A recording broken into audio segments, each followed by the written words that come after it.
রহস্যঘেরা সমুদ্রের নিচে অন্যরকম পৃথিবী কেমন সেটা দেখার আগ্রহ থাকে অনেকেরই। সেই স্বপ্ন পূরণে দর্শনার্থীরা ভিড় করেন নিউ ইয়র্ক অ্যাকোয়ারিয়ামে। নানা প্রজাতির সামুদ্রিক মাছ, উদ্ভিদ আর প্রাণী শুধু ভ্রমণপ্রেমীদের বিনোদনই দেয় না, সেই সাথে শিক্ষণীয় নানা বিষয় থাকায় পরিবারের শিশুদের জন্য বাড়তি আকর্ষণের জায়গা এই অ্যাকোয়ারিয়াম। কোনি আইল্যান্ডের এই অ্যাকোয়ারিয়ামটি খোলা থাকে সপ্তাহের 7 দিনই।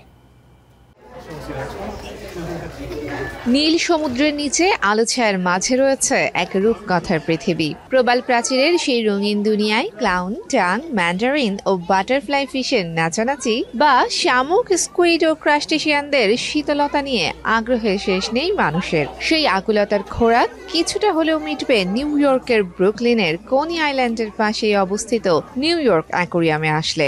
It was excellent. We saw some beautiful sea lions and otters, penguins, sharks, and it's a beautiful day and a great place. I'm feeling really good about seeing how things are going, and I'm glad I can still be here to see the world go. কাচের দেয়ালের ওপাশে সমুদ্রের মনোমুগ্ধকর প্রতিচিত্র।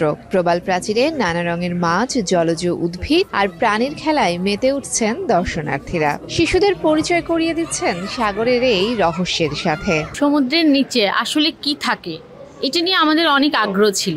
আজকে এখানে এসে আসলে সেটা দেখতে পারলাম যে মাছ, অন্যান্য প্রাণী কিভাবে তারা জীবনযাপন করে, তারা কি খাচ্ছে বা কিভাবে চলছে, খুব ভালো লেগেছে আমার। বাইরের অংশে আছে হারবার শিল, স্টিংরে, বিভিন্ন প্রজাতির শার্ক, পেঙ্গুইন ও সামুদ্রিক পাখি। এছাড়া নিয়মিত প্রদর্শনীতে হাত নেড়ে স্বাগত জানায় বিশেষ প্রশিক্ষণপ্রাপ্ত সি লায়ন। সপ্তাহে 7 দিন সকাল 10টা থেকে বিকেল 5টা পর্যন্ত খোলা থাকে অ্যাকোয়ারিয়াম। প্রবেশ মূল্য বয়স ও সময় ভেদে $27 থেকে $33। 2 বছরের নিচে শিশুদের জন্য কোনো ফি দিতে হয় না। সমুদ্রের তলদেশে মাছ ও অন্যান্য জলজ প্রাণী নিয়ে মানুষের আগ্রহের শেষ নেই। কেমন করে চলাফেরা করে তারা, কি বা খায়, আর কেমনই বা দেখতে সমুদ্রের তলদেশ, সবকিছু নিয়ে সবার আগ্রহের কিছুটা হলেও মিটবে নিউ ইয়র্কের এই অ্যাকোয়ারিয়ামে আসলে। তাহিয়া রুবাইয়াত, অপলা, TVN 24, new York. New York থেকে সম্প্রচারিত TVN 24 টেলিভিশন বিশ্বজুড়ে বাঙালির কণ্ঠস্বর।